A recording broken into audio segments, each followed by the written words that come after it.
I'm Kylie from Valiantys company, and I'll be keeping us on track today. So as I shared at the beginning, we have an exciting event that's focused on crafting OKRs and how to incorporate them in Atlassian tools. So our workshop today is split into those two sections.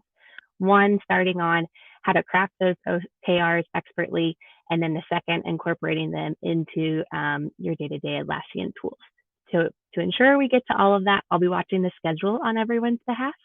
And you'll also notice that in the chat, we have Elizabeth as well, and she will be here to answer questions along the way. So if you have additional questions about all that we're covering, feel free to message that there, and she'll be happy to help. In a moment, I will introduce Jacqueline and Sam. They will be leading us through those two sections of the workshop that I talked about, first crafting OKRs, and then the second getting into tool application. And then the final logistical thing before we get into our final bit of introductions is we do have some giveaways today. So you'll hear me throughout the course of the workshop just calling out a couple of winners for some tickets that we have to our Lean Portfolio Management class from SAFE. We've partnered with Atlassian to make this course completely complimentary. And if you're interested in attending this no-cost course, it's on November 29th and 30th. It's a 2-day course. Please message Elizabeth, and her name says Elizabeth Valiantys. Message her if that's of interest to you, and we'll be working through getting some tickets out to those that are interested today. Okay. With that, I'm going to go ahead and pass it over to Jacqueline and Sam. I'm so sorry. I'll talk a little bit about our company first, because that's who sent you your box of goodies. And I've seen a couple of messages in the chat. Glad you were able to get the bubblegum and mocktail. So that's awesome. So a little bit about Valiantys. As you see on this slide, we have a lot of our accolades listed since we are Atlassian's #1 Platinum Solutions partner globally. So we have 17 different offices worldwide. We pride ourselves on being experts in the tool. We have over 120 certified individuals and growing, and you can see our specializations listed there. So this workshop is focusing on OKRs and applying it to Atlassian tools. But if you have any questions or need help with your Atlassian products, from JSM to cloud migration to even custom development, that's what we're here for. So we're happy to help in any way. I'll be putting our emails in the chat. So if you have additional questions tied to OKR or beyond, we'd be happy to have a conversation after the workshop as well. So yeah, that's a little bit about us. And with that, I will pass it over to Jacqueline and Sam, and we'll get the workshop started. So thanks everyone for joining us. Thanks, Kylie. Appreciate it. All right, like Kylie said, my name is Jacqueline Lauren, and this is Sam Ayers. You may have seen us before. I know we have some of our clients that we've worked with joining today, so that's fantastic. And also we put on some other webinars. In case you don't know us, I'm Jacqueline Lauren. I'm the Director of Training here. In past lives, I have also been a portfolio manager. I'm also an SPC, so I'm a SAFE instructor and have been an agile coach in my past life as well. Sam, you want to introduce yourself? Yeah, absolutely. Pleasure to be with everyone here today. My name is Sam Ayers. I'm a solutions architect here at Valiantys. I'm also a safe practice consultant. And then I'm an Atlassian certified expert, which just means I've spent an inordinate amount of time in Atlassian tools and taken some tests. But pleasure to be here with you guys today. I'll be covering the tools portion of the demonstration today. Thanks, Sam. And Sam is being modest. He has spent a ton of time in Atlassian. So I'm really excited for his walkthrough, and I think you all will be as well.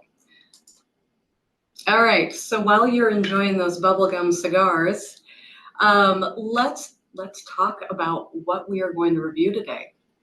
So we are going to talk about, obviously, OKRs, what they are, why you should use them, how you should use them, and then as we talked about, Sam will walk you through some of the tooling options. There are a lot out there, but he's going to give us some great options.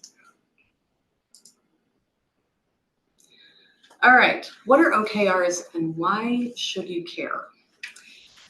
Well, depending on what team you're on, you could be on the executive team and tracking work at your company on the initiative level, or you might be on a development team and you're tracking your team's work at the story or feature level. A lot of us really struggle to make the work that we are working on and tracking one-to-one with the goals that the executive set for us. So that's what OKRs are going to help us do. OKRs are aspirational objectives that we want to achieve as a company or a team or whatever level we're setting, and then helping to know that we're aligned to achieving them or not through these key results that we're going to create. OKRs came from Andy Grove from Intel. So maybe you've heard of his amazing work at Intel back in the 70s and 80s, and I think 90s, but I might be lying about that. Obviously, Intel dominated the industry for a long time, and he credits a lot of what the success that they saw, a lot of that success, to having very clear objectives that were very transparent to the company, that everyone could align to and know whether they were making progress on or not. Again, OKRs. So one of his coworkers / sort of proteges, John Doerr, wrote a book called Measure What Matters. And I highly recommend, if you are interested in getting into OKRs for your team or your company, that you give that book a read, because it's very inspirational as well as informational. So now we know what they are, why do we use them? The idea is that we can set direction, especially at the company level, without micromanaging our teams. So on an executive level, we talk about where we want to go and what we want to achieve in the coming year. But we're so far removed from our teams typically, or certainly can't know what every team is doing and the best way to get there, that we allow them to understand where we want to be, but to figure out the best way to get there. It's the same idea if, for those of you who are familiar with development teams, when we talk about writing user stories, we want to ask the team what we're looking for, but not tell them how to build it, because they're the experts. So they're going to give us a better solution than what we could have told them. If we're doing this on the team level, then of course we're allowing our teams to, again, tell us the best way that we can reach those goals. They help us prioritize our work. So Sam and I have worked with multiple customers and helped them set up portfolios. And one of the biggest things that our customers struggle with is, okay, great, now we've gone through this huge task of getting everything out there, this is wonderful, but we still are not sure how we should be prioritizing. And one of the things that really can help you is Sam is going to walk us through how we can start to connect our work to the objectives or the yearly goals that our company is setting. And that's going to help crystallize what's really important in our backlog.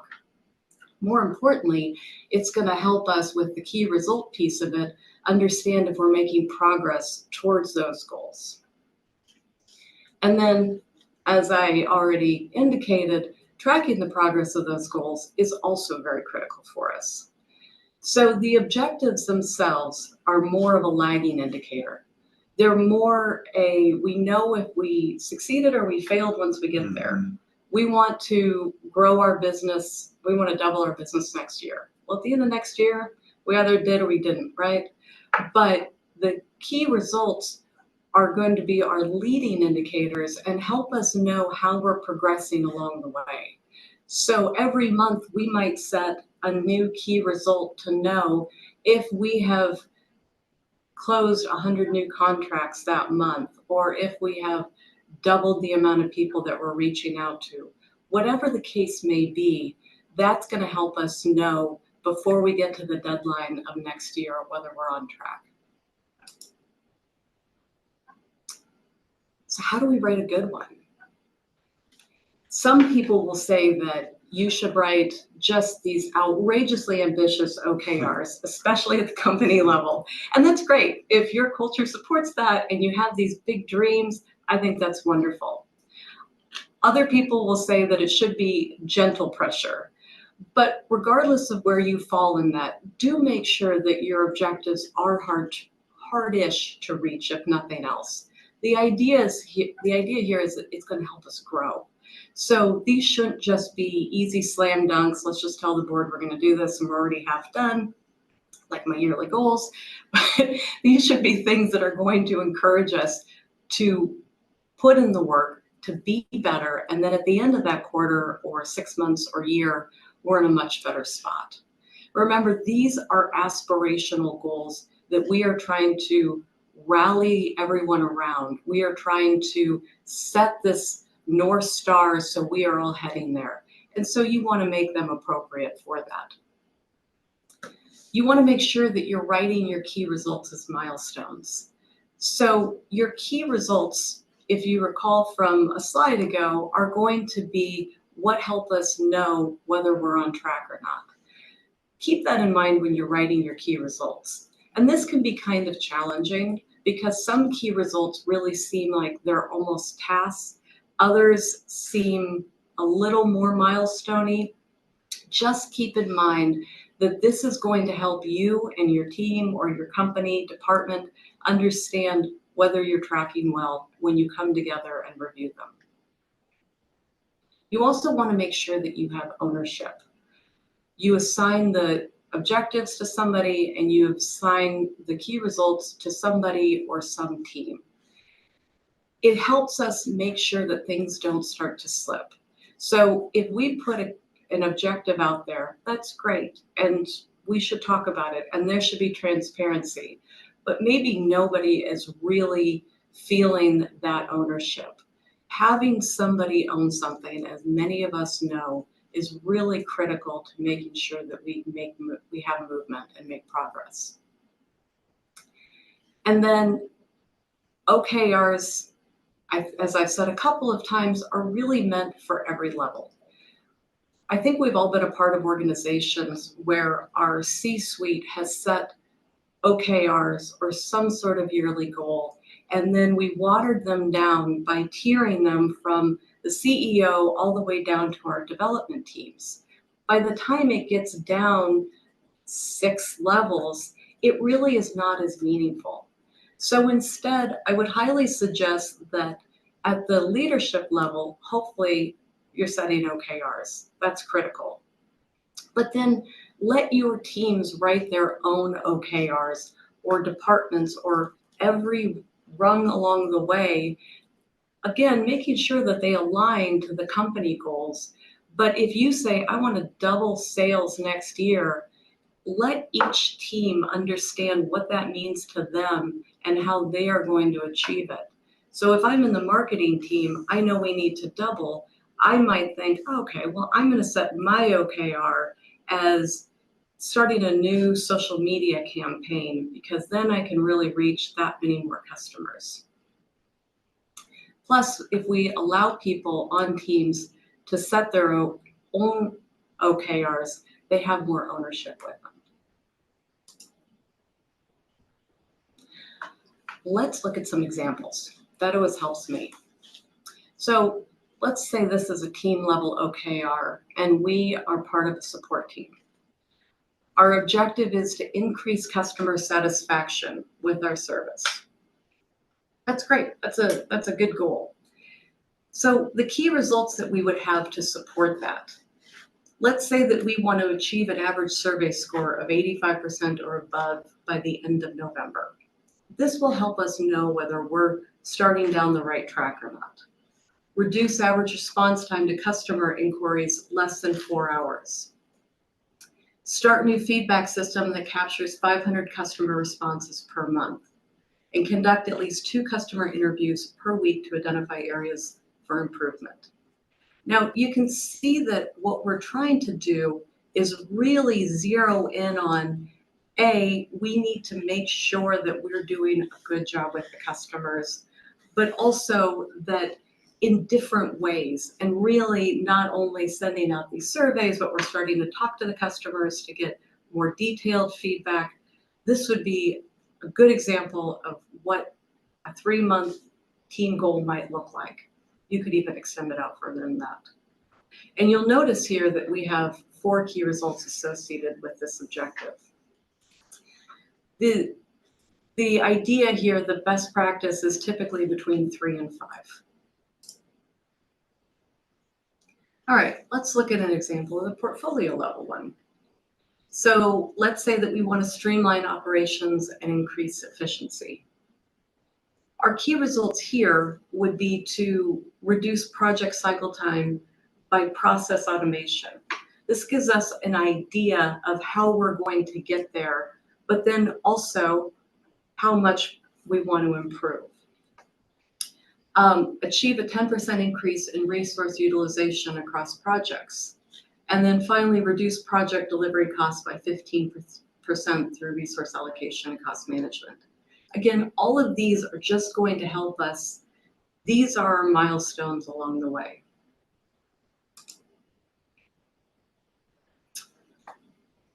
How do we get started? So you're like, great, this is a great idea, but where do I start? This is tough for everybody. I think it's tough for everybody I've talked to. So I encourage people to start asking questions, either of yourself or your team or your executive leadership, whoever you think is really going to help give you the feedback. And again, this depends on what level you're writing them at. I like to ask myself the questions of what will help you do a better job? What do you think the customer needs most from us? There's obviously a lot of things customers are constantly asking for, but think about if you could give your customer one thing and let that drive your thinking. What will help us be positioned as a team or a company to double our growth next year? These are all really good questions that should help get you moving in the right direction. So again, if our objective is we're executive leadership and we want to double our sales, then you need to start thinking about what those milestones might look like to help you know whether you're on track or not. And again, definitely reach out to your leaders in the product space, marketing, sales space to help you align what those key results might look like. So if we want to double our sales, maybe we add 4 more major offerings to our service catalog, and your product leader will help you know that and help give you that information and direction. If we want to, let's say our sales leader says we want to add 100 new customers per month to get there, or we're kind of slipping on our net promoter score and we need to increase it so people are happier with what we're offering them. All important elements that need to go into your key results. So what level should we be writing them at? As we've talked about, all levels. They are appropriate at all levels. I used to, and actually still do with my teams, talk to my team members and ask them to write their own OKRs every quarter. I will say that I have come across so many good ideas for our teams to chase, and they all came from the team members themselves, things I never would have thought of. But again, you have people who are closer to the solutions and closer to the customers, so they really see some of these problems much more clearly than I do. And wonderful ideas have come from that. As we've talked about, whatever level you're writing them at, make sure that you're brainstorming with your team members, with your leaders, with your coworkers, people in the same industry. It's really important that we don't just go and write OKRs based on the last bad meeting that we have, that we make sure, I'll just say I've done it, right? That we talk about what our prevailing direction should be, or what the problem we're really trying to solve is. And then finally, if you're starting down this path, there are a lot of great examples out there. So again, the book that I mentioned, Measure What Matters, wonderful place to start. Also, of course, good friend Google, if you look this up, which Google actually is one of the companies that uses OKRs as well and touts them. There are examples by industry, which are going to vary quite a bit based on your industry, especially at that higher level. But then it also shows by teams, by really any level you want to break them down. What I find interesting is that top level across industries, very, very different. Between the sales team and finance team and marketing team, very different. But what's interesting is if you look at different industries, sales teams, OKRs, they're kind of similar. Like we all have pretty similar desires to increase our customer base, increase the quality of our product, whatever that might be. We're all kind of looking to do the same sort of improvements.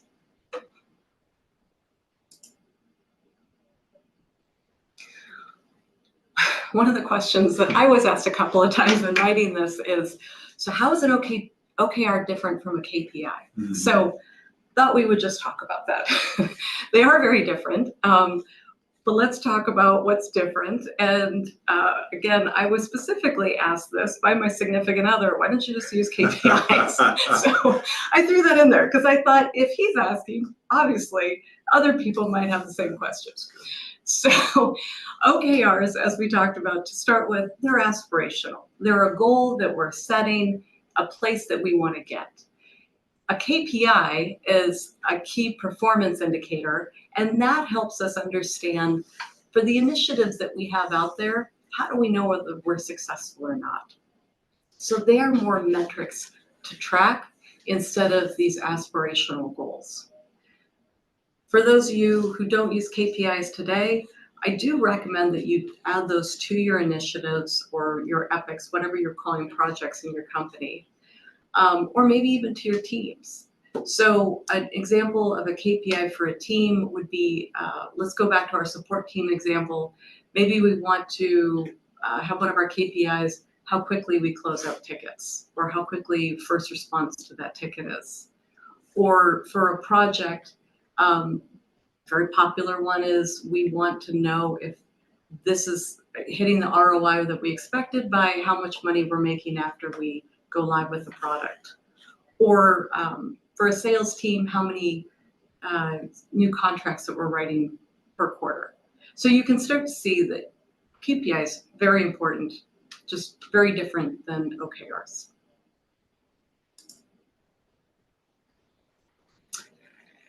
After we have established our OKRs and written them down, I have some fantastic key results out there. So now we need to talk about how we're going to track them. So we're going to establish when we expect to have this objective completed.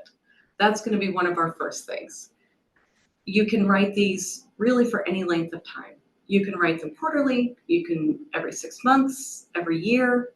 If you're at the team level, you probably are looking at quarterly. If you're at the executive level, it probably makes more sense to have year-long, but I know that Google writes quarterly OKRs for on their executive leadership team. So it's kind of up to you and how quickly your industry moves that you're in. So you want to make your key results measurable. And we've talked about this a couple of times, but you'll notice that the examples for key results all have numbers in them. And that's a really good way to think about it. Make sure you're seeing numbers in there.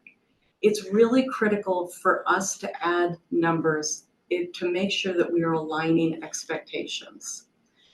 Many times we have all worked from the idea of our boss or our customer saying, I want blank, but we have not added numbers. So we all walk away with different ideas of what an improvement is.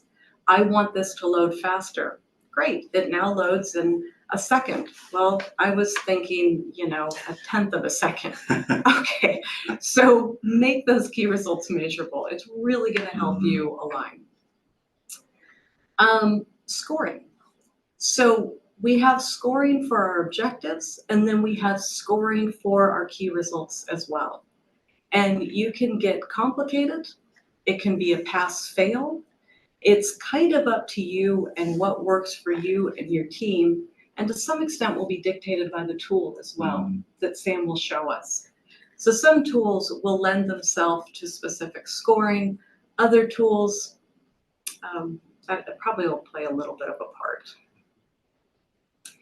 And then set how often you're going to talk about the progress. I would recommend that if not sooner, check in once a month.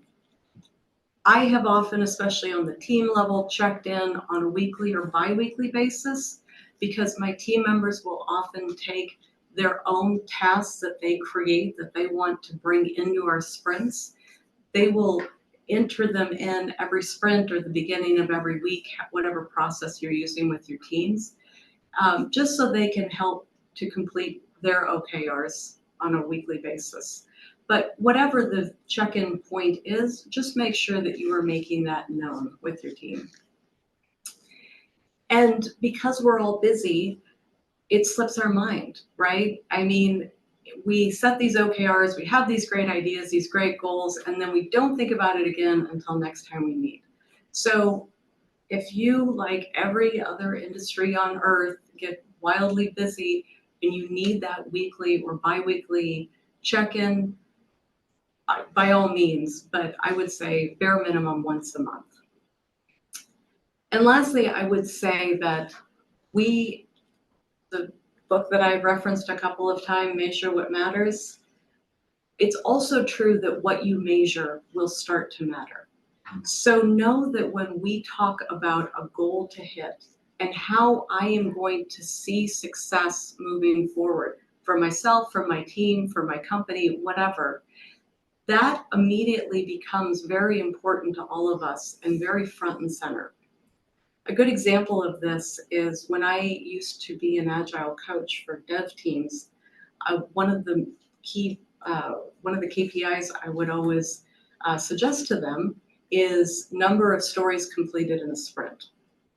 Anybody who has worked with development teams know that this is a meaningless metric, but it changes their behavior. So once we put that out there, and they even knew it was a meaningless metric, but they would start to break these stories down, which is, if you're familiar with development teams, something you really want. It leads to all sorts of good things. Just by setting this KPI that we all knew and agreed to was not meaningful, changed their behavior that dramatically. And so use that to your benefit. All right. Now, what I think many of you are really interested in, what tools are best for tracking? So there are a lot of Jira plugins out there, too many to name, but certainly if you're using Jira, which we hope you are, lots of plugins to choose from. You can go old school and you can use spreadsheets, Excel or Google Sheets. There's specific OKR software out there. Or you can utilize existing software that you might be using today and do your OKR tracking in there. And that's actually what Sam is going to walk us through next. But first, Kylie, I think you wanted to jump in here for a minute, right? Yeah, well, thank you, Jackie, so much for that thorough and thoughtful walkthrough of crafting OKRs. And I know that transitioning into the tools is just going to be even more helpful to take all that you shared and put it into practice. So thank you so much. We are going to take just a quick moment because we've seen a lot of activity in the chat over that Lean Portfolio Management class. We do have complimentary tickets to give away to that. So without further ado, I'm going to announce our first winner. And our winner is Heather Willoughby. I hope I said your name correctly. Forgive me if I did not. But congratulations. We'd love to provide you with a ticket to that course on November 29th and 30th. You'll be receiving an email with additional details about how to receive that ticket and how to get into the course. But congratulations, we can't wait to see you in class. If you are still interested in entering to win a complimentary ticket to our Lean Portfolio Management class from SAFE, feel free to message Elizabeth in chat, and we'll get you entered to get one of those prizes as well. So congratulations, Heather. I'll put that in the chat. And I'll pass it back to Sam, and we'll dive into some tools. Yeah, I thought we were finished after that great presentation. I think we can wrap right now. I don't know if I'm going to say anything super. No, I'm just kidding. You got the good stuff. You got the good stuff. Oh, that was great. Thank you, Jackie. So yeah, so as Jackie mentioned, there are several options to create and track OKRs in Atlassian products, and I'm going to take you through a few of them today. Within the ecosystem, I just want to demonstrate how we can create and track OKRs in a Jira software project, Confluence, Atlas, which is a relatively new Atlassian product that has a fair amount of buzz within the community right now.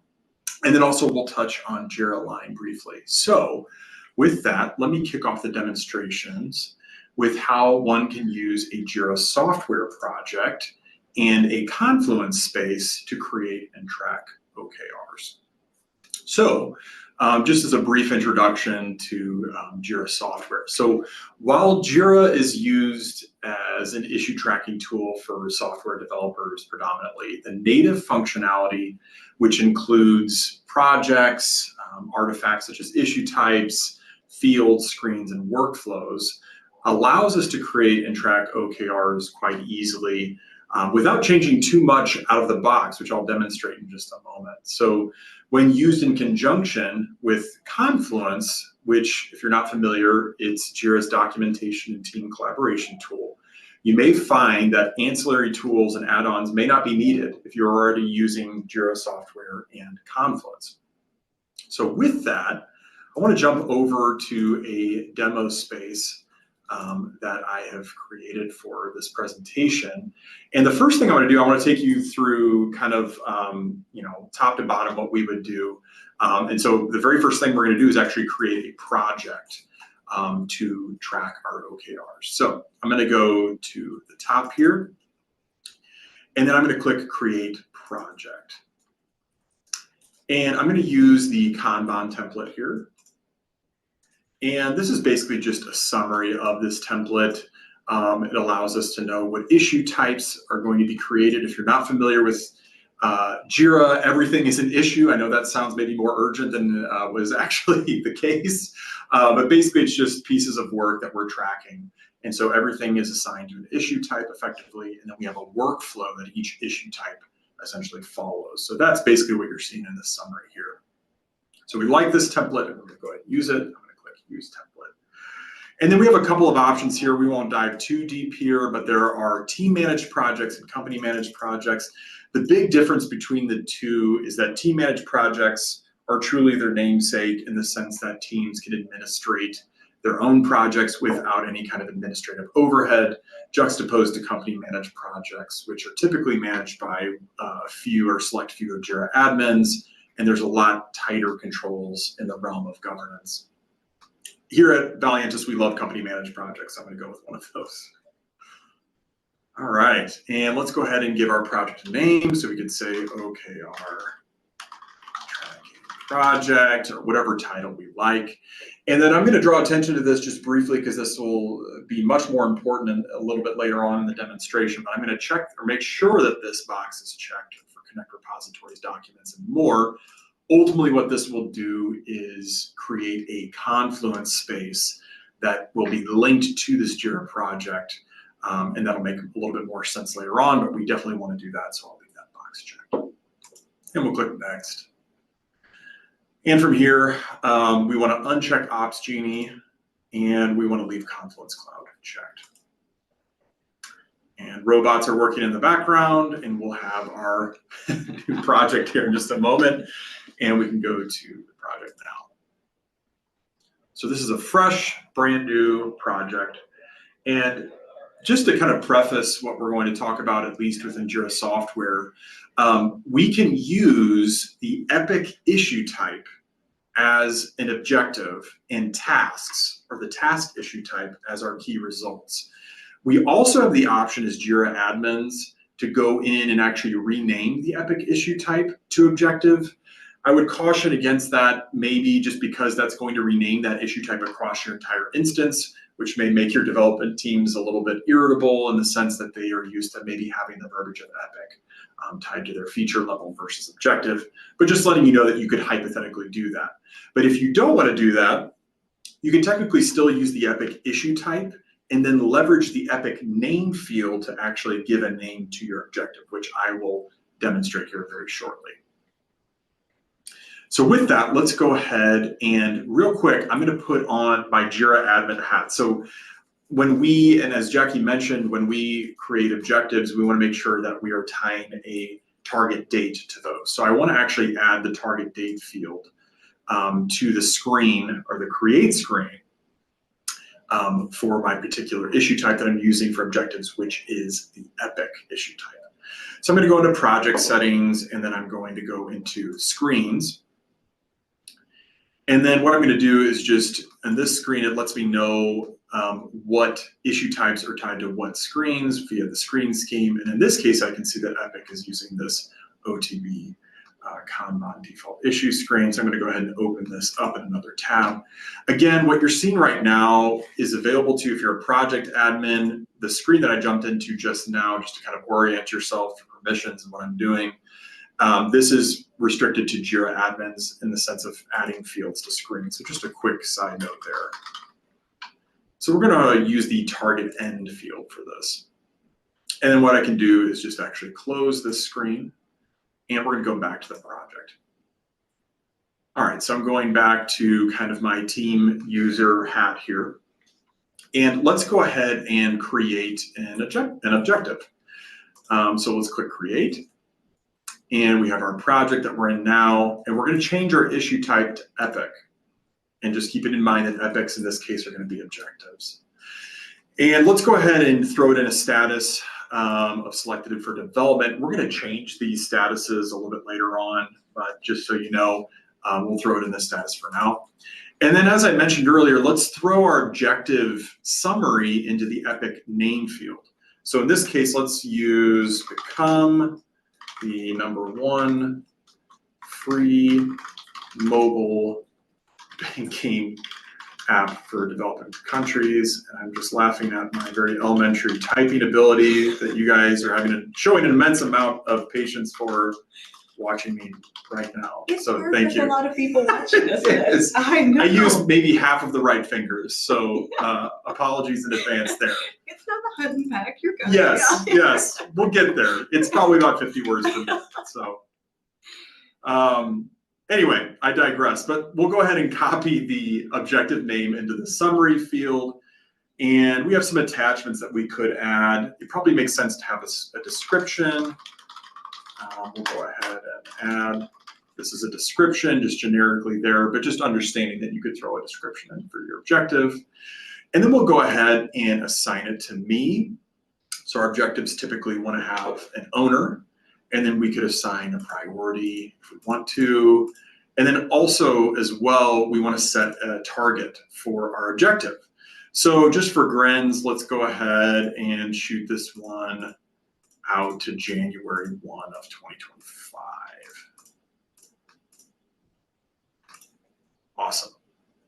We'll click create, and then the objective will go ahead and materialize on our board. So we're getting closer to a meaningful view here. So as we know, and as Jackie mentioned, we want key results that are obviously tied to our objectives. Great, so let's go ahead and tie some key results to our objective here. And this time I'm going to use the task issue type. And ultimately, too, you could create different issue types and rename them. As I mentioned, you're not married to task. I'm just trying to show you just as quickly as possible, just out of box, how we can go ahead and start visualizing something meaningful in the way of tracking these. But you're not married to the task issue type. But we're going to use it for this demonstration. So I would throw it in the selected for development status. And then let's say we want to improve weekly signups by 15%. By, let's say, July of 24. And then as we did with our objective, we can put in a description. And then we can type or go ahead and throw in an assignee. Let's say we want to assign this key result to Jackie. And we can even assign a different priority just for grins. And then what we're going to use is the native Epic link field to go ahead and create that parent to child relationship between our key result and our objective. So I'll go ahead and you can search for the Epic either by summary or ID. It conveniently throws the Epic that I'm using, or at least for this objective, the Epic issue type that I'm using here that I can click and add. And then let's go ahead and throw in our target date here of, I believe we said July of 24. Awesome. And then what I'm going to do is I'm going to create just another key result. And what I can do is actually just check this box here to create another issue, click create. I get this wonderful feedback that one issue was created. And then what's nice is it actually essentially leaves most of the fields that I had already filled out. I'll spare you some of my typing here and go ahead and just copy this key result in.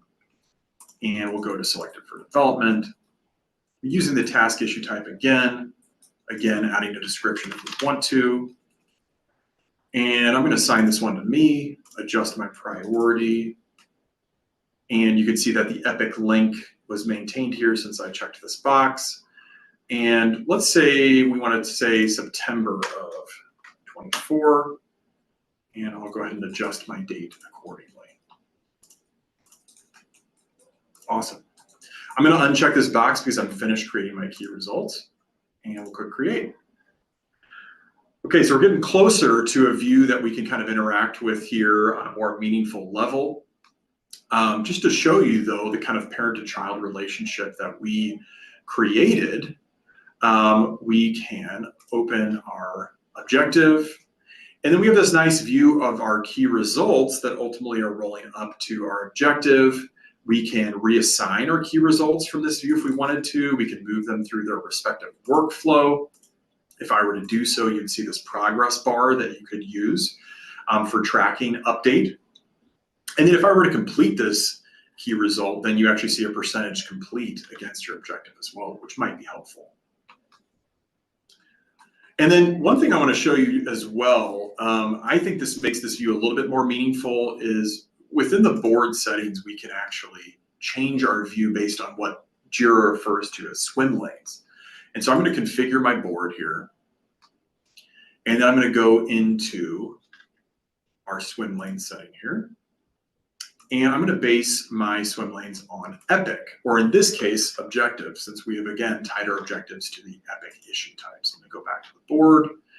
And I personally like this view, and I'll show you another project where this is built out a little bit more, where we have more than one objective. But to me, this just kind of keeps things nice and organized within this view. You have the objective, and then the, for lack of a better term, child key results that roll up to it that can be interacted with independently of their parent objective. So as promised, we have these kind of out-of-box statuses of backlog, selected for development. In progress might make sense, done might also make sense for tracking OKRs, but selected development, probably less so. So what we can do within our board settings is go ahead and add some additional statuses and or columns that might be a little bit more germane to tracking OKRs. So with that, or to that end, let's go to columns, and let's add some columns that might make a little bit more sense here, or columns and statuses rather. So typically we would want a pending status. We would want maybe an on track status.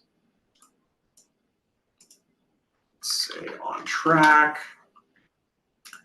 Let's say at risk is another status we might be interested in as well. We want to know whether or not we're at risk for achieving our objectives. So let's say at risk, add a column. And what's going on within Jira, if you're not familiar, is that when I add a column, it's actually creating a joining status within our workflow rather quickly. And so jumping back out to the board, you can see that we have these new statuses designated here that we can interact with. So with that, let me show you a project that actually has this configuration built out a little bit more, so you can see maybe something that might be more peculiar or particular to your organization as you're fleshing out your objectives, and if you were to use this tool. So you can see that I've got 3 different objectives now. I have a few more statuses that I think would be a little bit more germane to tracking OKRs. We have at risk, on track, off track, paused, or completed. And what's really nice within this view, again, we have that nice little roll up to our objectives, and we have our key results acting independently within the workflow. We can even drag and drop these key results to different statuses within the workflow. We can open them up and interact with them on an individual basis on this splash screen that opens.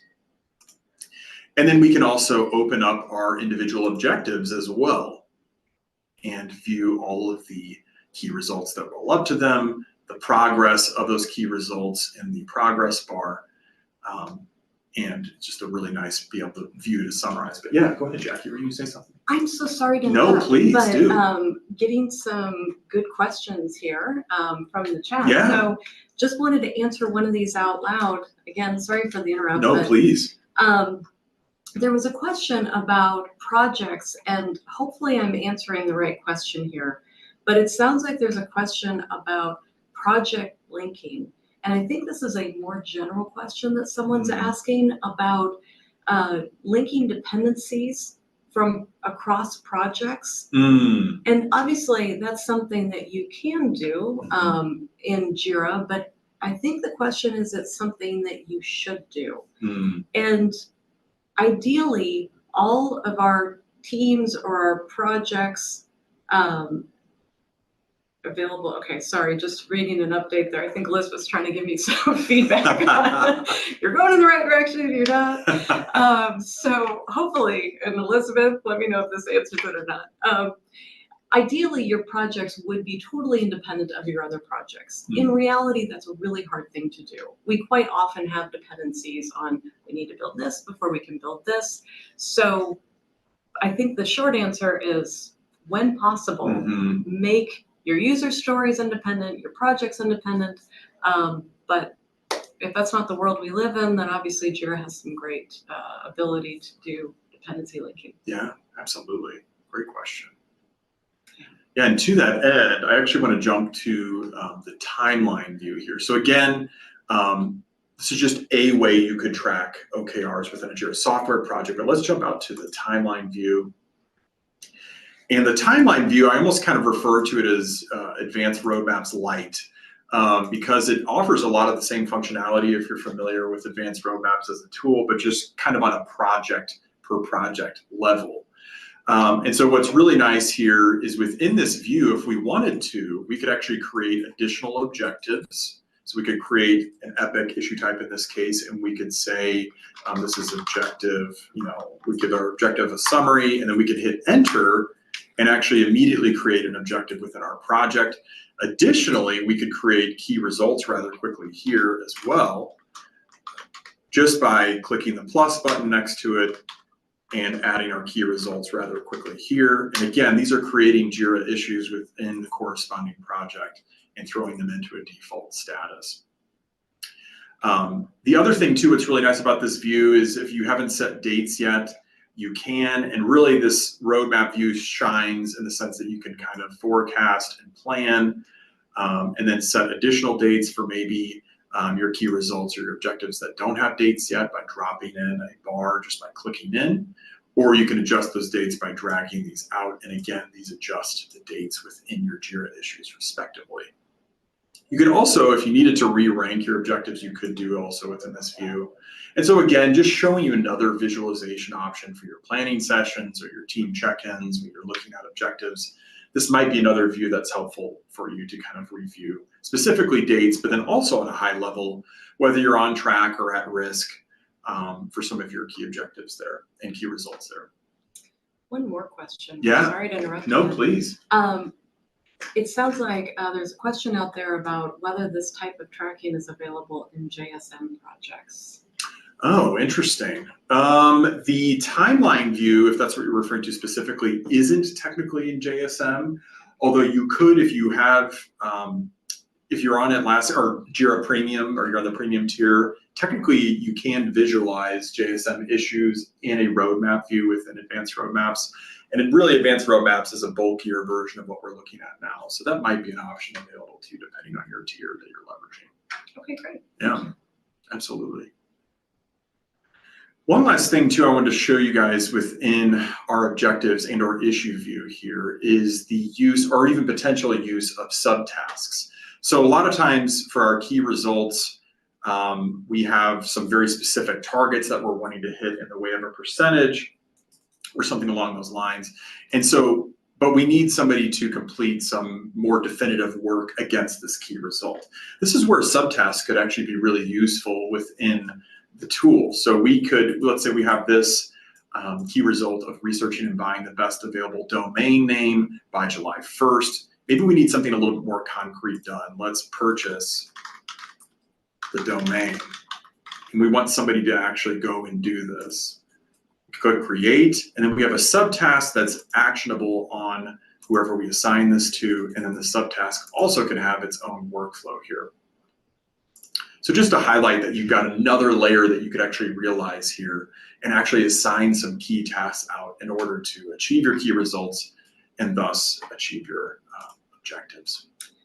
And I think I know the answer to this, but there's also a question about what you're showing with this linking, how you're leveraging this board for the Epic task relationship in Jira software.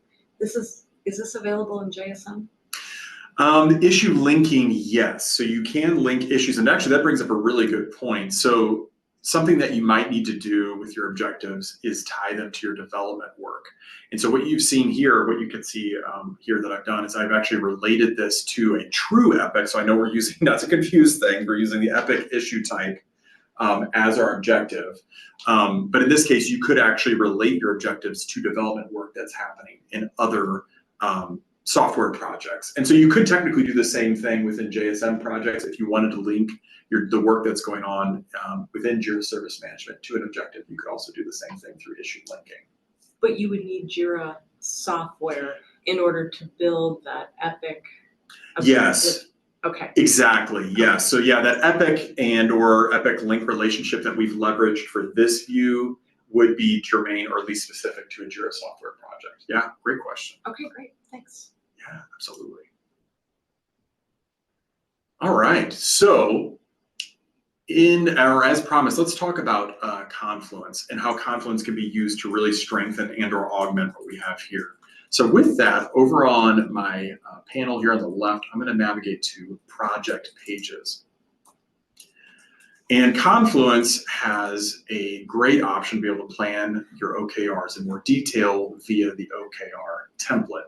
So what you're looking at right now, harkening back to when I created that project a few moments ago, is we have an adjoining Confluence space to our Jira software project. And what we can do is actually create a project page where we can go and track our OKRs. We see existing project pages here. And what we can do is within this view, actually, without even leaving the software project, we can create an additional page. So with that, these are kind of the pages that are more often used. They're just suggestions of these popular templates, but I don't see the OKR template here. So I'm going to go ahead and click more templates. And then a new window opens up over here. And then if the OKR template wasn't readily available like it is here and highlighted, what I could do is actually search for it up in the bar here, or the search bar here rather, and then click use. So sorry, I'm going to get a drink of water here before I start coughing. Lots of talking. Yes. All right, so here we have the OKR template. And so let's go ahead and fill this out with some OKRs and or some key results. So within the top section here, we can just say this is OKRs for Acme Corp, something along those lines, but we can title this however we want to. We could add in a header image if we wanted to, a status, an emoji, so on and so forth. Excuse me. And then from here, we can @ mention our team, either by individual @ mentions. So let's say I want to @ mention Jackie. I'm also on this team, so I'll mention myself. Or I can even throw in a team name. So let's say our team name is Team Alpha. And then additionally, if your team, oftentimes teams have an adjoining Confluence space, you could actually link out to that Confluence space here as well, as Atlassian suggests kind of in the opaque text here. And then typically want to have a date range for OKRs. Since this is going to be an amalgamation of different objectives down here, we'll go ahead and set kind of a wide swath of dates here for multiple OKRs. So let's say we want 1/1 of 23 through 1/1 of 25, just for grins there. And then here is an opportunity to add links to other pages within Confluence. As the text suggests, we can link to past OKRs or any other documents that might be helpful to the team as they're having their check-in sessions or planning sessions here. So just to highlight this, I've already got a link to another space. And what's nice is that Confluence automatically makes this really tidy. You don't have this lengthy URL. It kind of shortens it down to this page icon that you can click and link or click as a link or basically a hyperlink out to that page. Just to kind of add something here that might be helpful. So a lot of times when we talk about scoring, we want our teams to have kind of a North Star or a rubric for how they're going to score their objectives. And so maybe we could add another tab here for scoring rubric. Again, so sorry for my elementary typing here. You guys are so patient. And then we'll go ahead and add our rubric here over to the right. So we have our rubric here. That is just a nice frame of reference to have.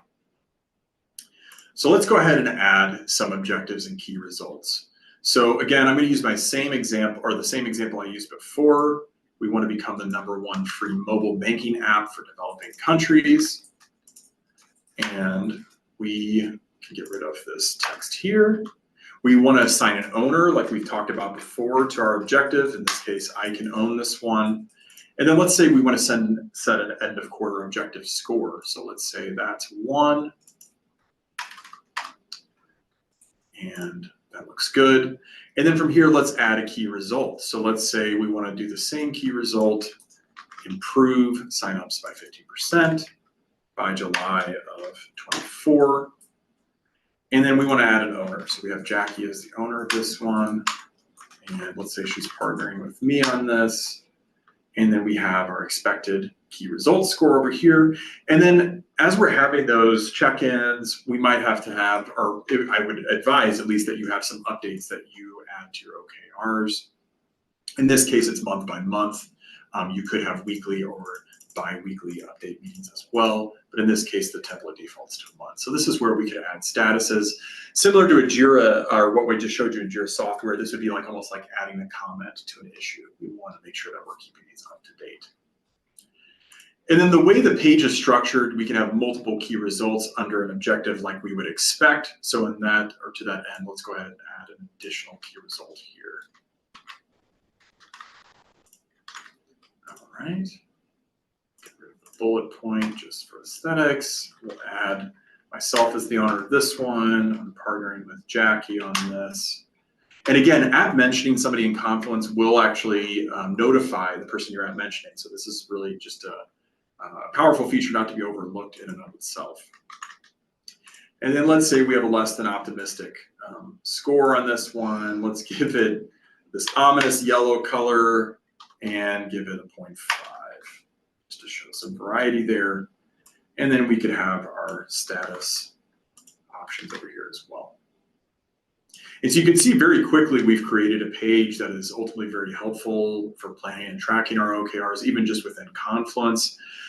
Just to show you an extra layer, I'm going to go ahead and publish this. Just an extra layer of tying this back to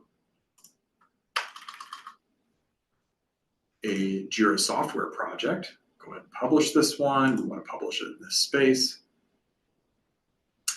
We can actually link some of this text and or some of these objectives back to objectives that we're tracking in a Jira software project. To highlight that, let's go ahead and edit the page here. And what we could do is actually have a hyperlink directly to, if we highlight the text and add a link at the top, we can copy and paste a URL in here. We can also navigate to Jira, and then we have a bunch of options here that are available to us to select, or if we know the link, we can go ahead and copy it in there directly and click insert. So that's great. Hyperlink is great. That's going to take the person who's interacting with this page back out to Jira. That's awesome. What might be more helpful, though, is we can actually copy and paste the direct link in here. And similarly to what we saw up to the related pages up here, it's going to throw that Jira issue right into the page. Why this is maybe more meaningful and helpful is that we have the status tracking available that's tied to this objective. So it gives us a little bit more meaningful information. And similarly to the link here, we can navigate directly out to that issue, assuming we have access to that objective in its respective project. And then last but certainly not least, we can actually, I'll go ahead and update our page here. Let's say we just kind of have a session where we're mapping out our objectives, but we don't actually have them created within a Jira software project yet, but we want them to be, and we want to track them across a Kanban board like what I was showing you guys previously. Great, what we can do is actually highlight the text of the objective here and then create a corresponding Jira issue, or in this case, an objective in its respective project. So I could select my OKR map project, select the Epic issue type, and then go ahead and give my objective a summary and a description and create it. That's cool. So kind of cool. So tying it back to Jira. I'm going to take another drink of water. That's great. That'll give me a chance to ask our next question. Please do. So you take a couple drinks there because Yeah. it's allergy season. Yes. That's terrible. So we actually have a couple of questions before you move on to our next item, which I think is Atlas. Yeah. Could we revisit Jira again whenever you're done with Confluence? Yeah, absolutely. And I think the question is, and Elizabeth, I know you gave this to me directly, so we have a question from Michael. What's the difference in linked issues and child issues? And once we answer that, I have one more for you. Yeah, absolutely. So the child issues are going to essentially have a linking relationship that goes directly to the parent. Whereas if you're linking across, well, issue linking, that functionality is going to be, or at least potentially could be, across a project. So for example, I have this issue linked to an issue that resides in a totally different project. So you can see this is in the team beta project. So basically just highlighting that we have development work that's going on over in team beta, but we want to maybe as a administrative team or an executive team want to see what development work is being tied to our objectives. That's where with the issue linking relationship, we can link across projects. So that's probably the key delineation I would make between the two. Great, thank you so much. Yeah. Next question is, and I'm sorry, I'm somewhat remembering this from a few minutes ago. So I think there was a question about the timeline view that you were showing, Yeah. and what the difference between that and the plans view would be. Oh, like the Kanban board versus the timeline view? I think this view, this timeline view versus plans, and if I'm asking this question incorrectly, please correct me, everyone. Yes, I see. So plans, yes. So plans is going to be like what I alluded to earlier. That's going to be directed towards advanced roadmaps. And so it's a very similar view. Advanced roadmaps is much more robust in the sense that it is used typically as a portfolio management tool where we can track work across projects. Whereas this planning tool is specific to the work that lives in this project. So that's the key difference. This is really on the project by project level. Advanced roadmaps is more of the cross project view. I hope that answers that question. Yeah, I think that's great. Great question. Thank you so much. Absolutely. All right, so with that, let's go ahead and jump into a different tool that has a totally different UI, kind of a different feel, but I'm excited to show you. And that tool is Atlas. So let's go back to our presentation just briefly. And I just want to give a brief introduction to Atlas, and then we'll go ahead and jump into it.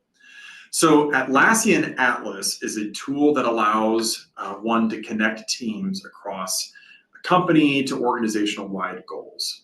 It helps teams stay in sync as a result because ultimately it's connecting them to their apps and the work wherever it happens. So I will say Atlassian or Atlas takes this outside of Jira. There's other tools that can technically integrate with Atlas as well. So really just tying work, again, truly to wherever that work is happening, even outside of Jira.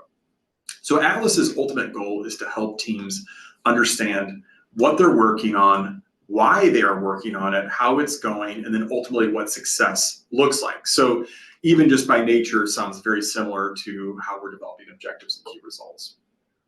It also helps stakeholders be in the know on a high level for how a project is going without getting, or how their organization is doing against OKRs as a whole, without getting bogged down in the nitty-gritty details of getting into a Jira project like we just were and looking at very granular project level tasks. So it really offers this kind of nice high-level view, which you guys will see momentarily. And then while Atlas supports several different goal frameworks, technically it's very open-ended. In my opinion, it does shine as an ability to track and as a vehicle to track OKRs. So we'll take a look at that. So with that, let's go ahead and jump into Atlas here. There we go. So this is kind of the home page. This is a summary of kind of the work that I've been doing within this particular Atlas instance. Real quick, we won't spend a ton of time here, but just to kind of give you a frame of reference for this tool and kind of how it's, how it's put together. In Atlas, there's this idea of a project. And just to be very clear, an Atlas project is not really the same thing as a Jira project. So while Jira projects are where teams are tracking their work, Atlas projects represent what Atlassian refers to as a stream of work that's being completed with a designated owner and a targeted completion date. So Atlassian suggests that an Atlas project is more than 2 people working on something for more than 2 weeks. So really just highlighting, or I want to really drive home that Atlas is very wide open in its use. It's meant and designed to be very flexible. And so that being stated, let's just look at the project section briefly, and then we'll jump into actual looking at goals and or creating goals as OKRs within this tool. So this is a project that I've created. And again, we're going to spend more time looking at goals, but projects, I bring them up because goals can be associated with this thing that Atlas refers to as a project, as you see on the right. You can see this project contributes to these various goals. And we can, just a side note though, we can create goals autonomously from Atlas projects. So again, this tool is very wide open and really harkening back to what Jackie shared earlier, where we can create OKRs at any level. That's really where this tool shines because it allows teams and executives alike to do that. So basically anyone from any strata of the company.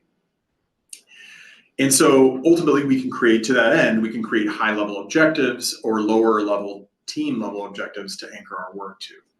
And so we do this in Atlas, like I said, just by creating goals as our objectives and sub goals as our key results. So with that, let's go ahead and go into the goal section here. And I'm going to go ahead and expand. So these are all objectives that I've created, denoted by the O in brackets, and then key results that nest up to those parent goals or objectives as key results denoted by the KR in brackets. Real quick before I dive in here, just to show you some navigation availability here. So we can filter very quickly by all goals, whether we've archived goals. We can actually create additional views if we want to, and then navigate to those views.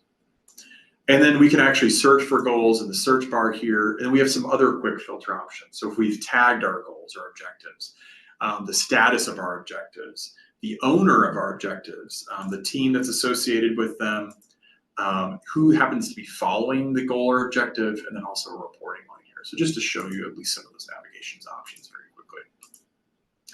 So again, this is what I was talking about, where everything similar to Jira software, everything's an issue. Everything in Atlas is essentially a goal.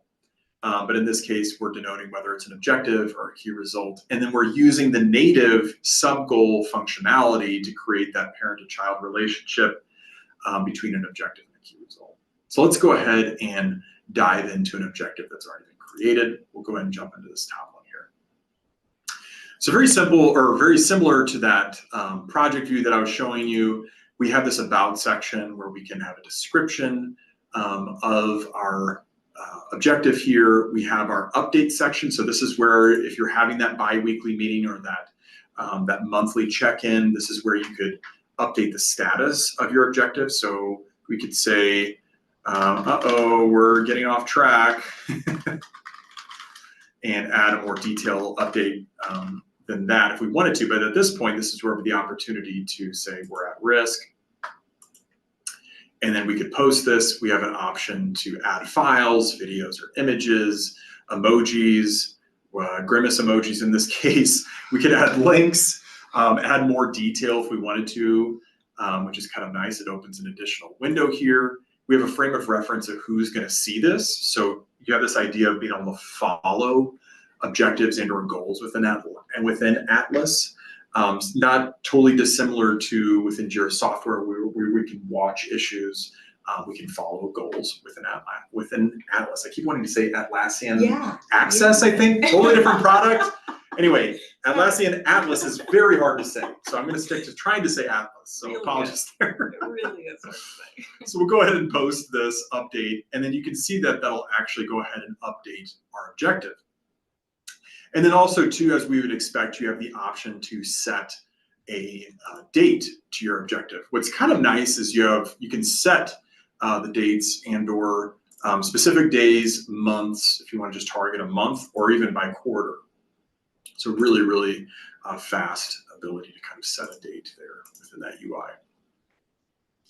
And then from here, this is where we can tie, just again, kind of giving you that frame of reference at the front of the demonstration. This is where we can tie our objectives back to an Atlas project. Additionally, which is kind of neat, we can actually tie our objectives back to Jira software or Jira issues. So in this case, I have a corresponding objective that I'm actually tracking within the project that I just showed you a few moments ago. And we can go ahead and add additional Jira issues if we wanted to. Obviously, the sky's the limit here. We could add development work that's going on from separate projects, really bringing it all in here if we wanted to, and just kind of seeing across the organization what's ultimately contributing to our objectives. So kind of neat there. And then ultimately, this is just a simple link that we can add. We're just pasting into our URL in here. And then, of course, we can see the status of that particular issue, and then even actually open a preview of it, which is kind of neat. So while we're in a separate tool, you really actually can interact with Jira within Atlas quite effectively, and just as you would within the Jira software projects. Kind of neat. Yeah, that is. And then over here, as I've alluded to consistently here, is that we have our sub goals, or this idea of a sub goal that we're currently leveraging that functionality for our key results. So again, looking at this box of a goal, our key results are ultimately just goals in and of themselves, with the same UI options of having a description, updates, project tie-in, and also Jira that we can tie to as well. We can set our current status of these and a date against those as well. So again, just harkening back to everything's a goal, but we can kind of have that parent-child relationship, key result to objective, which is kind of neat. Yeah. So let's go back to our goal page here. I'm just going to expand all these again so we can kind of look at these more detail. So let's actually jump into creating a goal and what that looks like within the UI. So I'm going to use the same example that I did here. I'm going to use create, very similar create button at the top that we see within Jira software projects. In this case, I'm going to create a goal. And we're going to go ahead and copy and paste this in. We're going to use our same goal of becoming the first mobile banking app for developing countries. We're going to pick our date. And again, we can use just a month. We can use a specific day if we wanted to, but let's say we're targeting January of 2024, and we can go ahead and click create, and that immediately creates our goal there. And then let's add some key results as sub goals over here. So we'll click the plus sign, And you can actually search for existing, I didn't mean to blow past that, but you can search for existing goals over here and marry those to your parent objective if you want to. In this case, I can actually just copy in text or type in text and then create a new goal from here. And then we can say we want to target this by January. And just for grants, let's go ahead and create one more.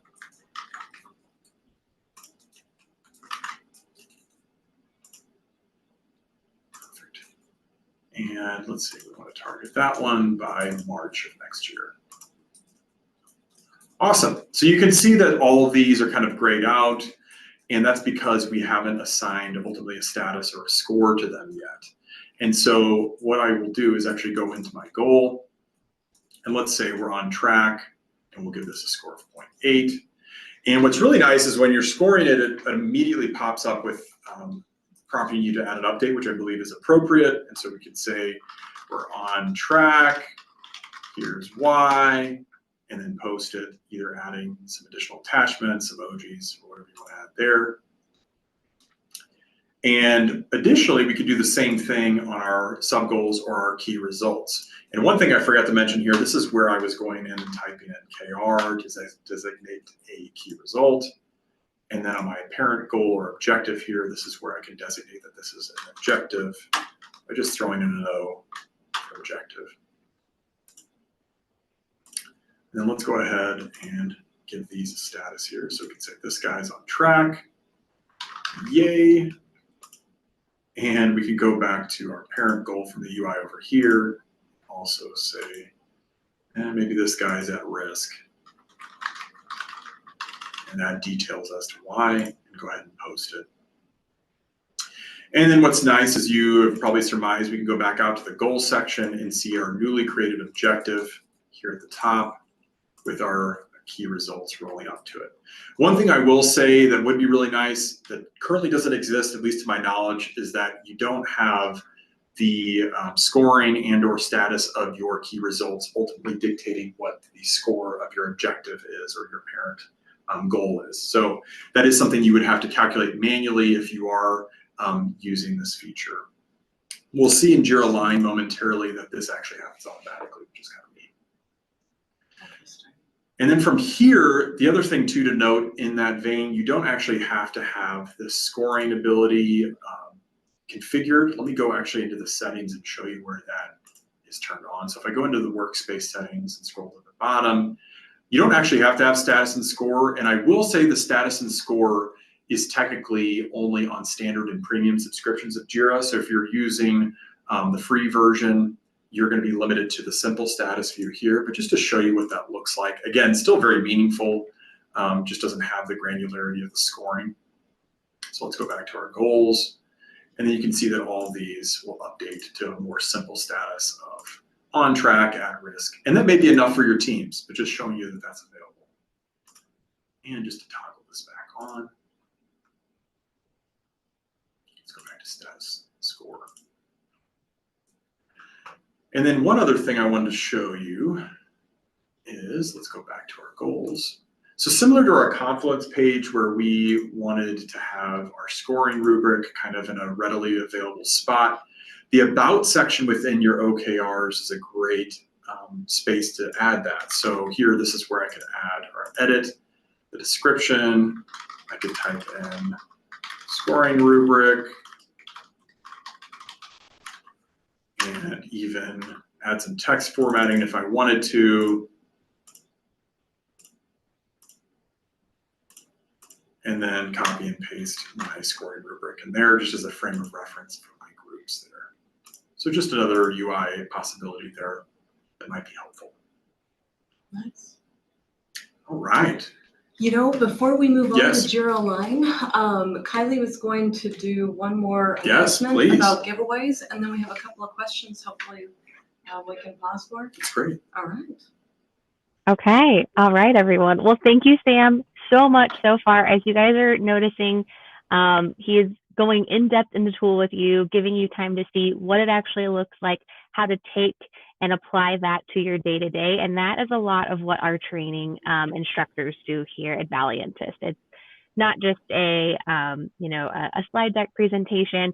There's a lot of value in that, but we really pride ourselves on taking time to not only answer your questions, but show you what it looks like when you get into the tool and how to use the tool to the best of its abilities to solve problems for you and your team and just make your lives easier. So that's why we have that prize today that we're giving away of that Lean Portfolio Management course that's happening at the end of the month, November 29th and 30th. So again, you'll be able to ask a lot of questions about that SAFE course specifically, and also get to see a live presentation, asking questions along the way from our very talented group of experts and instructors. With that being said, we have our next round of prize winners here. We will have one more towards the end, so if you haven't heard your name yet, don't worry, there will be one more opportunity. But I just wanted to give a congratulations to Paula Hidalgo, Renee Newald, and Michael Frade. I'll put that in the chat as well. And we'll be excited to see you in class. As I said earlier, we'll reach out to you via email to give you more details about how to join that class at the end of the month. But congratulations. And we'll do one more round of prize winners towards the end of the workshop. And with that, I'll pass it back to Sam, and we're going to dive into a couple of questions and then Jira Align. Yeah, absolutely. Yeah, so I know the first question that we want to address is Atlas available to cloud subscribers out of the box? Yes. So it is free, I believe, and then also just the key feature that I'm least aware of at this point is that scoring functionality, which is only available on the standard and premium tiers. But yeah, I encourage you to go out and interact with it, and feel free to reach out to me after the class, and happy to direct you on how to add that product to your instance. That's great. Yeah. And then we have another question. So what kind, if any, what kind of notifications occur for anyone following a goal in Atlas? Great question. I personally don't know all the intricacies of that. I will say I know updates will definitely go out. I know that for a fact. One thing I know that I may have mentioned or may not have mentioned is if you're a goal owner, that does go out monthly for you, or at least as a reminder to update your objectives and or goals. But I believe if you're following the objective itself, you're definitely going to get any updates that occur. I don't know that you would get an update on like a description update. I will say a comment will probably notify you if I know Jira as well as I think I do, but we could definitely get you some finite answers as far as the expanse or at least the functionality there of notifications. It's a really good question. Happy to follow up with you after class. Okay, and one more question here before we move on to Jira Align. So I think, Heather, you were asking about adding goals for every project. Happy to take this conversation offline if this doesn't help to answer it, but I would suggest that maybe you're looking for KPIs and not OKRs if you're trying to add this level to a project. So that being said, when you build an initiative or you build a project, understanding where we want to go and that aspiration or the problem we're solving is certainly a big part of what we want to include in our description when we're building that initiative.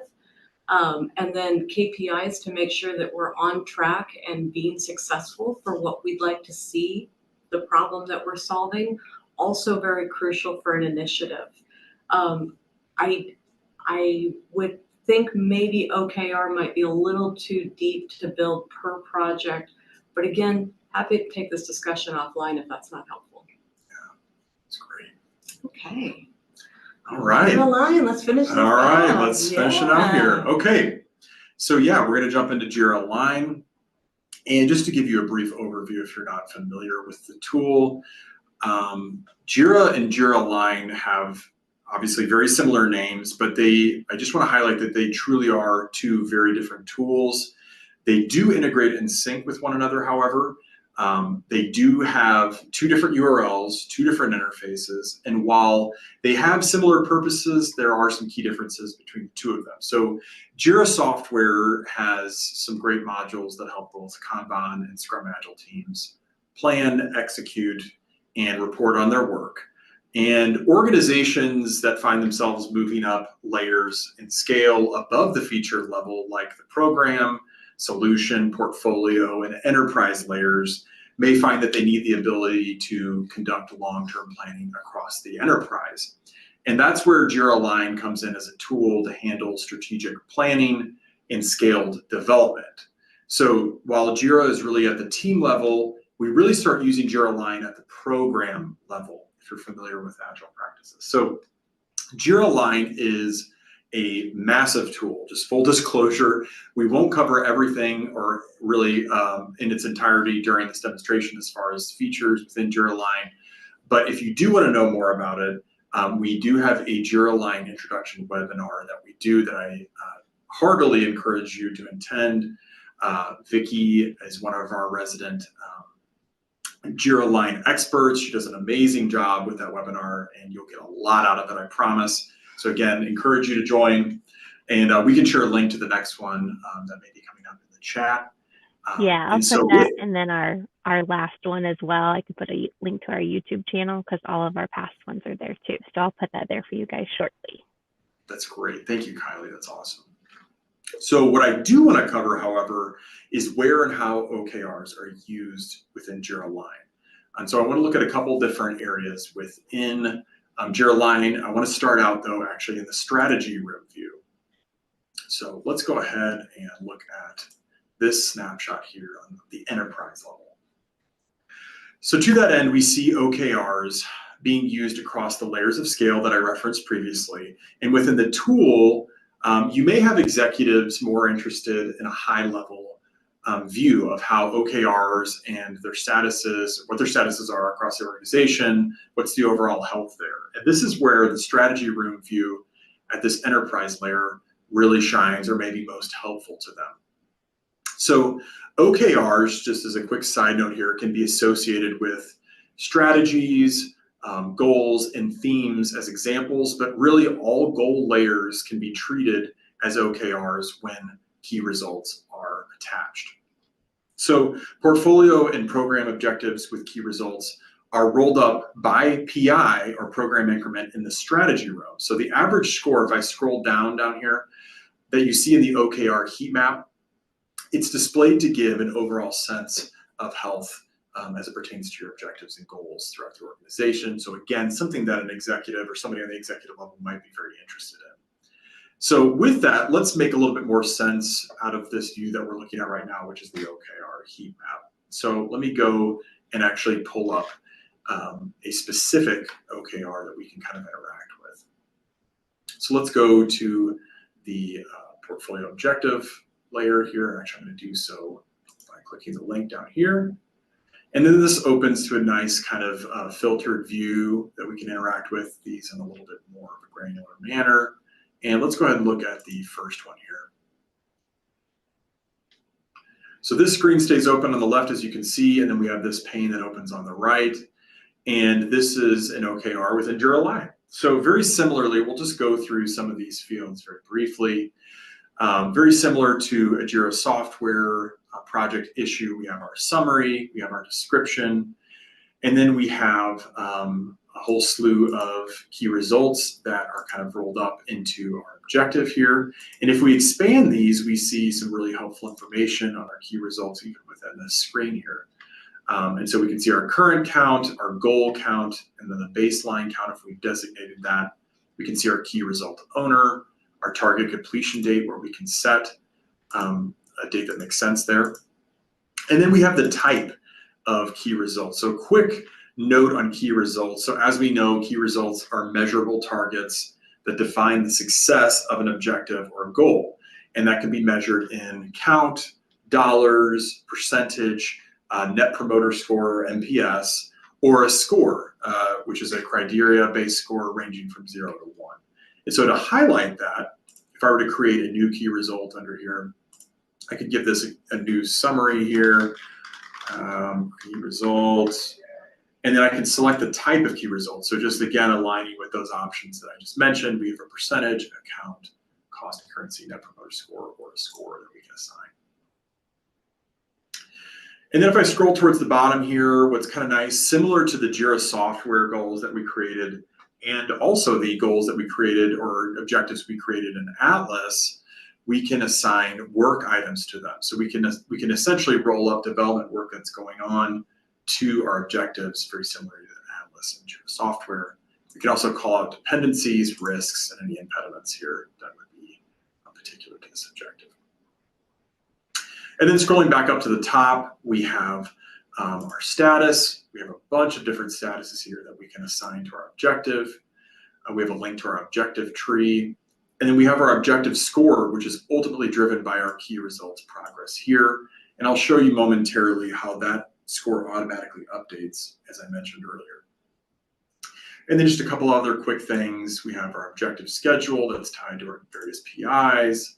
We have our parent key result, our objective tier, which is currently the portfolio level, and then a tie back to our team portfolio here. And then we also have our owner, as we would expect from this objective. So now that we've looked at an objective in more detail, let's jump back to our heat map within our strategy room. Actually, I want to go to this one.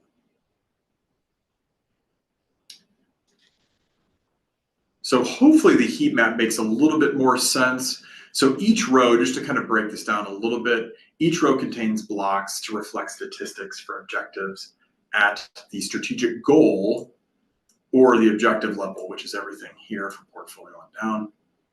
And then strategic goals display as a single block because they aren't associated with a PI, juxtaposed to the objectives down here on the portfolio objectives level, which are sorted by PI in separate columns. So while we don't have like a clean Excel column here, you do see the PIs called out up here at the top, and this is how these actually roll up to those PIs down here, and then our goal bars obviously transcend that.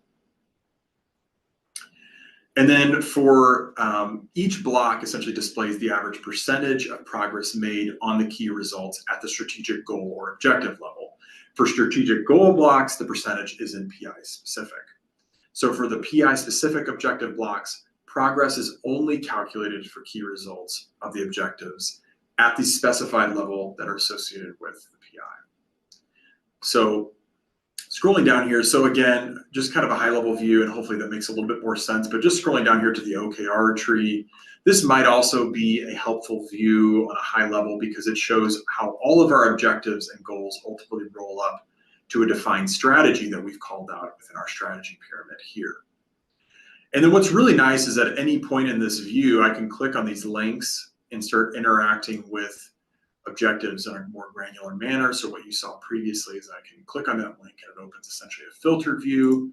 If I jump back to the pyramid, even on the OKR heat map, again, I can click portfolio objectives. It's going to go to the same screen over here. And then down in the OKR tree, we can drill into specific objectives and or strategic goals. And so in this case, I can click the link and then open the objective within this view over here from a UI perspective. All right, so with that, so we've talked about OKRs kind of on a high level, maybe that executive level. Let's talk about OKRs maybe on the program level.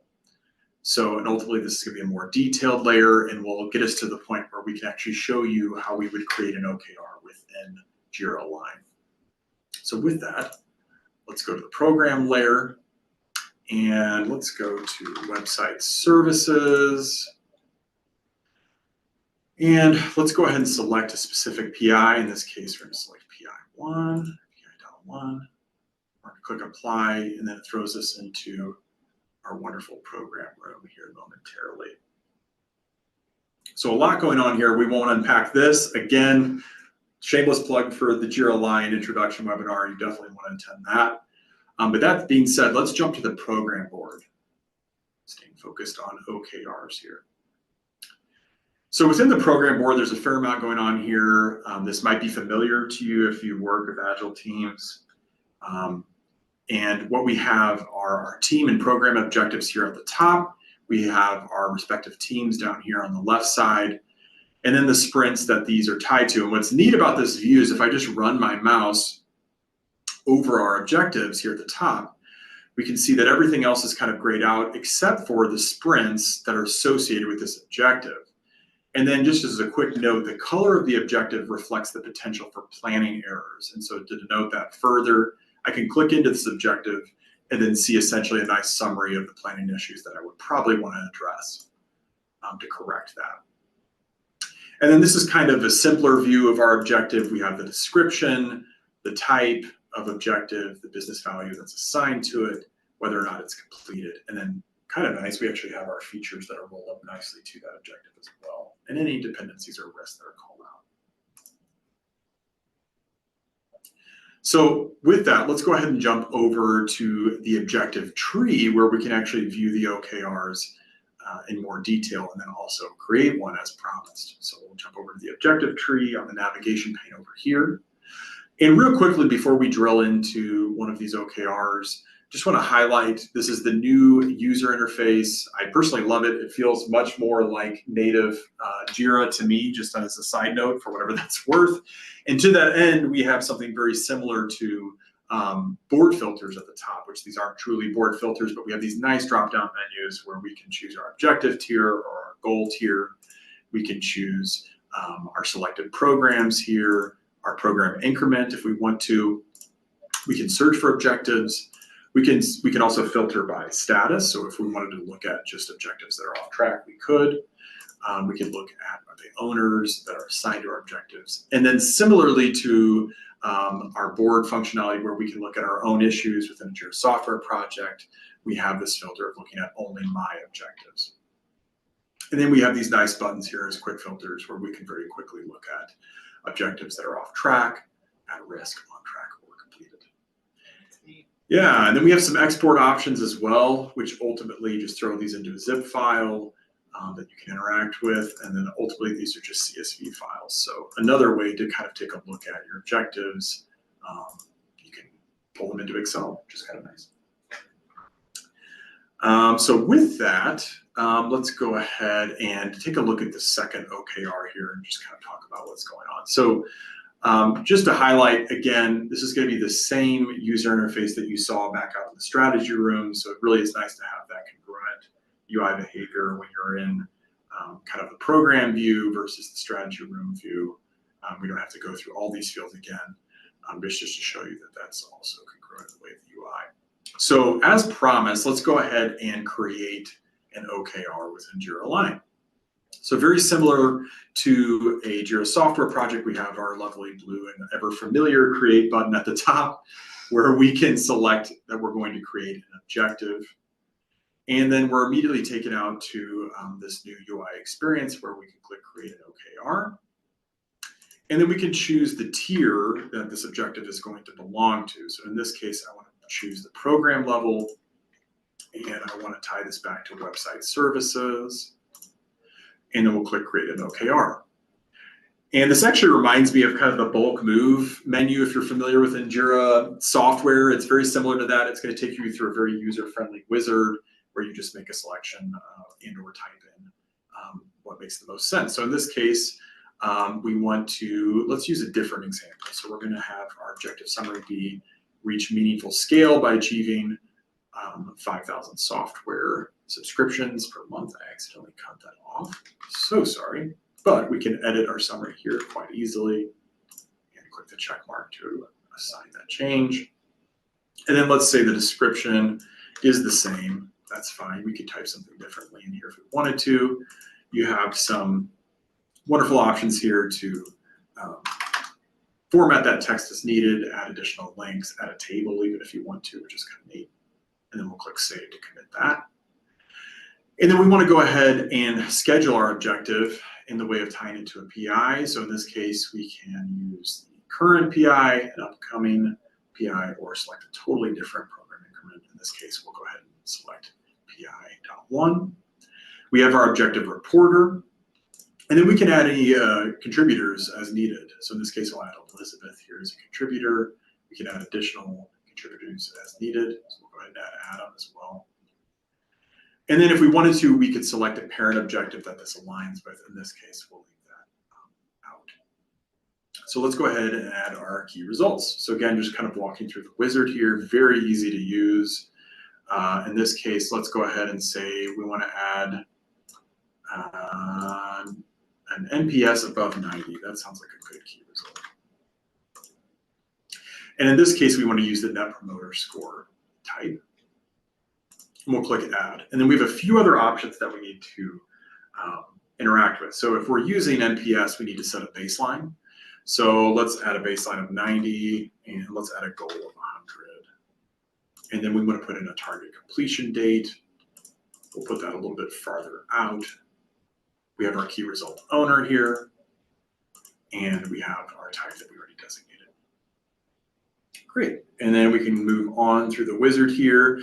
This is where we could tie any additional or features that we want to tie to this objective, dependencies, risks, impediments. We'll leave this dithered out for now.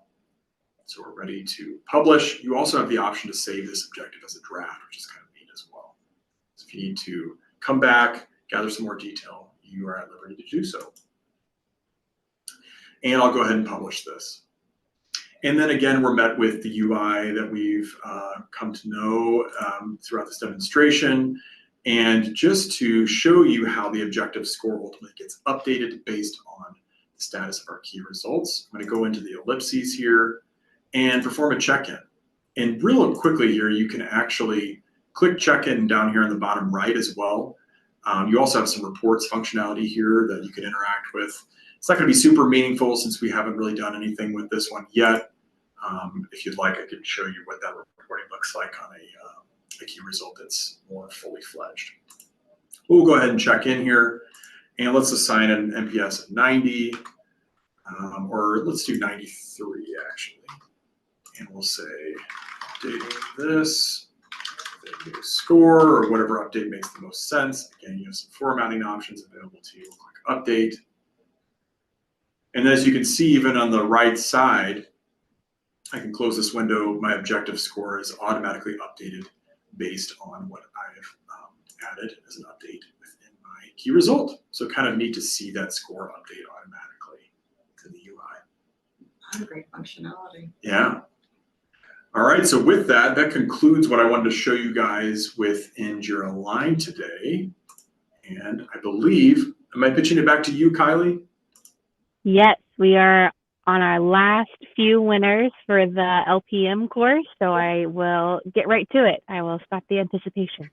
Okay, our final winners for today for that Lean Portfolio Management class on November 29th and 30th are Ben Ruman and Michelle Harding. So I'll put your names in chat. We'll reach out to you with additional details on joining the course. And thank you to everyone who entered and showing your enthusiasm for that class. So just wanted to go through that piece. And then the final thing I wanted to share was we've been getting a lot of great questions in chat. Feel free to add any questions in the Q&A portion now.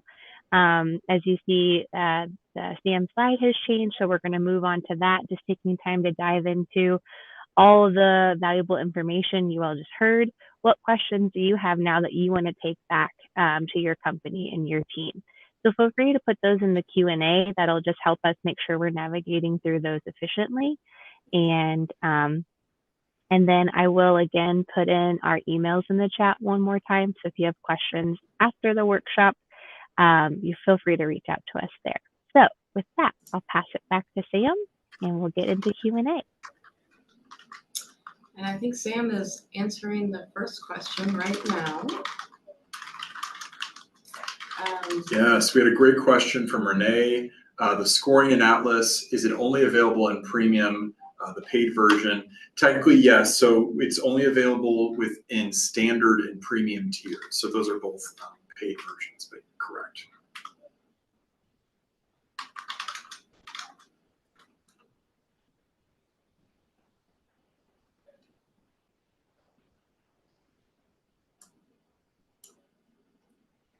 Okay, doesn't look like we have any other questions in the Q&A right now. I know we have been answering them in the chat to some extent as we go. Any others?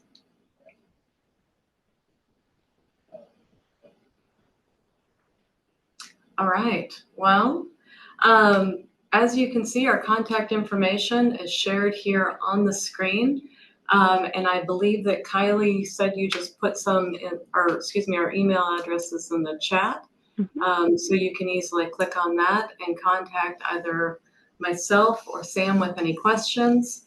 Also feel free if you would like follow up with some other kind in the chat, and Kylie can help you get to the right person.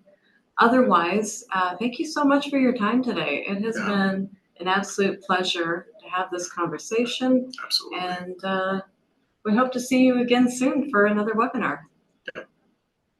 Just wanted to send a huge thank you to Jackie and Sam for sharing your expertise with us and just taking time to go through questions. We're really grateful for you.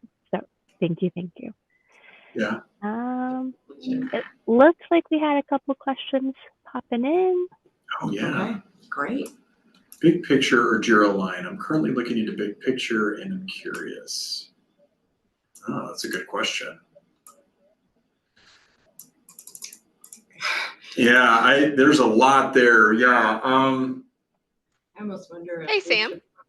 Yeah, please. Hey, yeah. So you're absolutely right. There is a lot there, and that really warrants a conversation. So different organizations have different needs, and the truth is sometimes big picture is the right call, sometimes Jira line is the right one. There is a PPM webinar that Sam and Jacqueline do where they kind of walk through the tools and explore them, the pros and the cons. Also might be interesting to look at the cost of each of those. Selecting those options is definitely something that we help the organizations that we work with do. I just put a link to that PPM Yeah. webinar that you referenced, Elizabeth. So thank you for sharing. Yeah. So the answer to that isn't really an answer. It just depends. That's a tough one, though. Yeah. It's a very complicated question. So I think that's exactly where my head was, Elizabeth.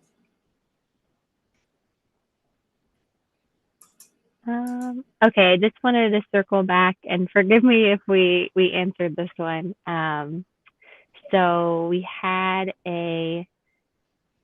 could you demonstrate creating an OKR within JSM with the objective and child goals? And I'll let you guys speak to that.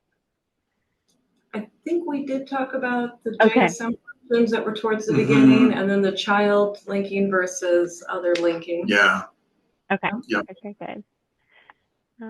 Okay, then with that, I think that's all we have. So thank you again, Jackie and Sam, and thank you to all of you that attended today our workshop. We're so glad you were able to join us. And do feel free to reach out again if you have additional questions, and check our emails in the chat. We loved having you here, and we hope you have a wonderful rest of your day. Thanks, everybody. Bye. Thanks so much, everyone. Thanks a lot, everybody. Have a great day. Have a great day. Bye-bye. Bye-bye.